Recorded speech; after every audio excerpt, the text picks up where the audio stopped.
everyone, welcome back to my channel. I'm making my video after a very long time. That's why I came up with an amazing idea today.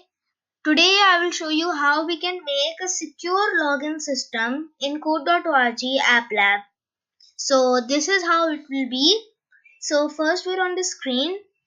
We have two options, login or sign up. So I'll start off by signing up. I'll put my username as binary bytes. Email I'll put as xyz@gmail.com.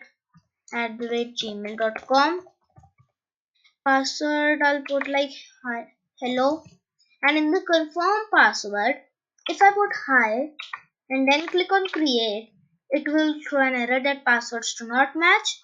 Okay, so now when I change it to hello, and you can see we have this little label here which says already have an account, login. So if we click on this, we will be directed to the login screen.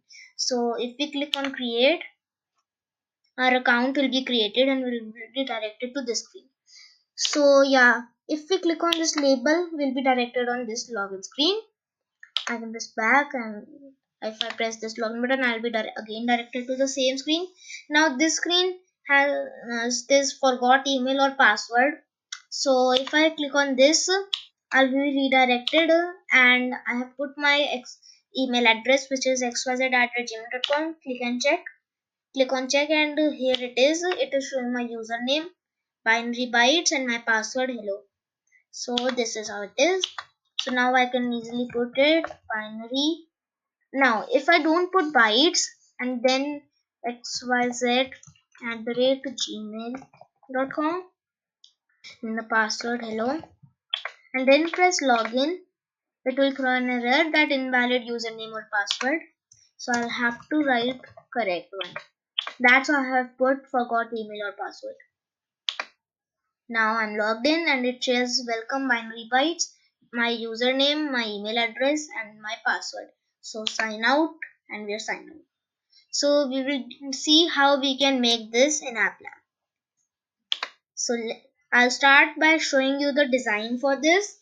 So this in total you have to make 5 screens. You can give the first screen the ID of screen underscore choose one, the second screen underscore login, the third screen underscore sign up, fourth screen underscore forgot, and the last one screen underscore last. So this is the first screen. We have these two buttons and one label which says secure login system tutorial. The second is this login screen which has this login label and 3 fields, username, email, and password fields. These back and login button and one label forgot email or password says. And the third is the sign up screen which says create an account, all these fields, create button, and this label which says already have an account, login. The third is screen underscore forgot. So we can see this. So when we click on this label, we will be directed to screen underscore forgot, and we can here put our email address. There is this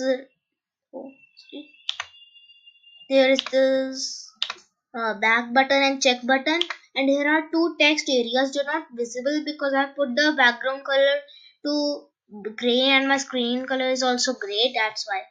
And yeah, the last screen is screen underscore last, and I just put hello here so that I can know where actually where the labels are placed are, and the sign out button.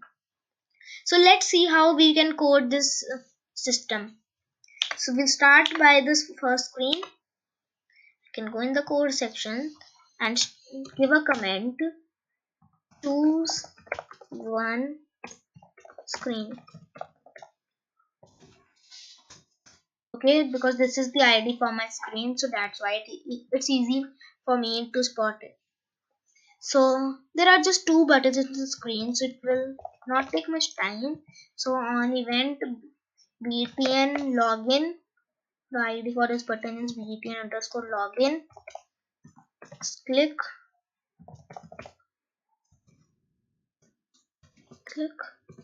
function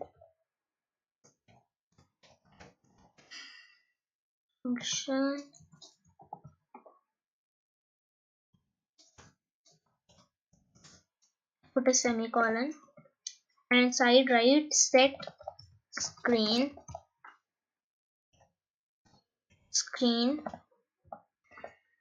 underscore login. Understand? Now copy this code with Control C and paste it here with Control V, and change this ID to btn underscore sign up.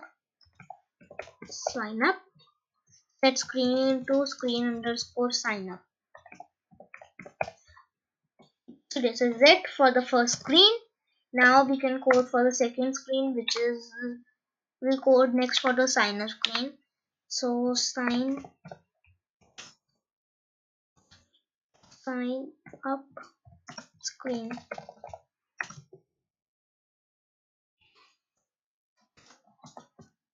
So we have to create a logic which creates a table here in the data part. I'll remove this table, delete this one. Okay, so for that, first I can code for this label. So I can again paste it here, the code which I copied earlier, and change the ID to label 5.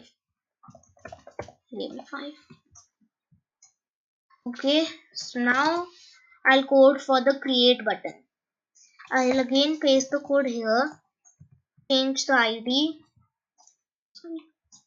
The ID for this button is button 5. Click set the screen. I'll remove the set screen. Okay, and inside write if statement. If get text from text input 5 is equals to get text input 6 and curly brackets. So I have and where it is entering, the if statement is entering, write else and again curly brackets. Okay, so this is just to confirm that the passwords match. So if the passwords will match, it will create a record in the data section, but if they don't match, I'll put in the statement that is set the text which I have here. I have a label here to to passwords do not match. So I can quickly write it, set text, the label ID here is label 8 passwords do not match. Yeah, and a semicolon. Now in the if statement, in the if part, I'll put that create record bracket, and inside write get text from text input 4, the email input, text input 4. Now comma.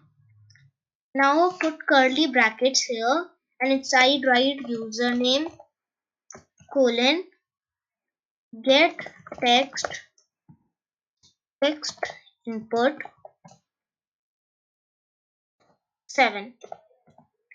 Now a comma after the get text brackets, but inside the curly brackets write email colon get text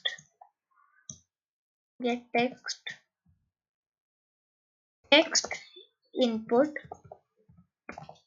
4. Now again a comma after the get text brackets, but inside the curly brackets write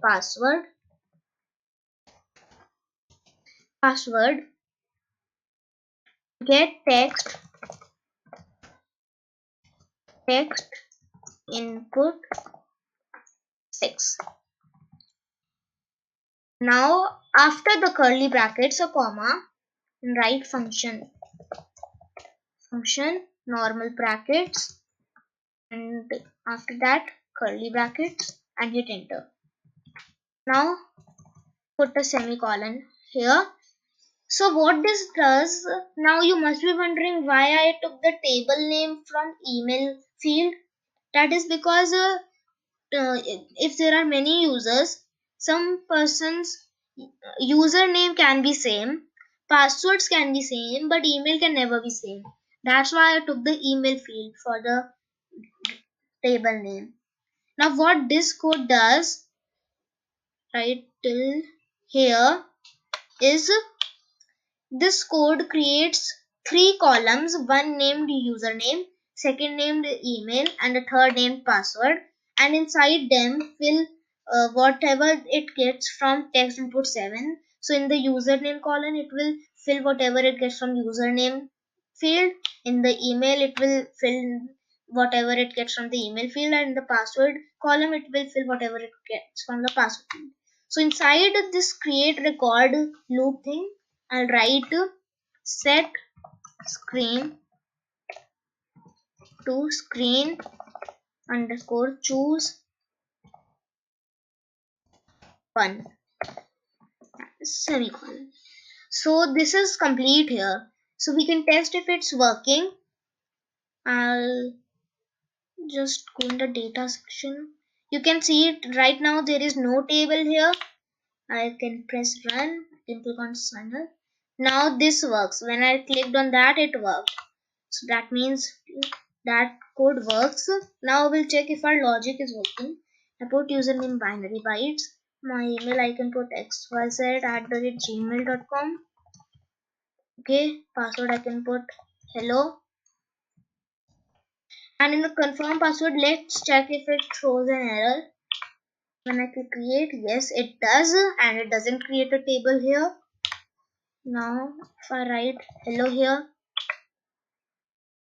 then it creates a table with my email address and redirects me to the first screen. So till now it's working, and inside it you can see it creates different sections and different data in them. So right now I can delete this table for now. Yeah, so till now our code is working. So now I'll code for the login screen. Yeah, till now in this part I'm coding till here. In the next part of this secure login system, I'll code for the login screen and this last screen and forgot screen. So this is the end of the first part. Hope you enjoyed. Bye bye.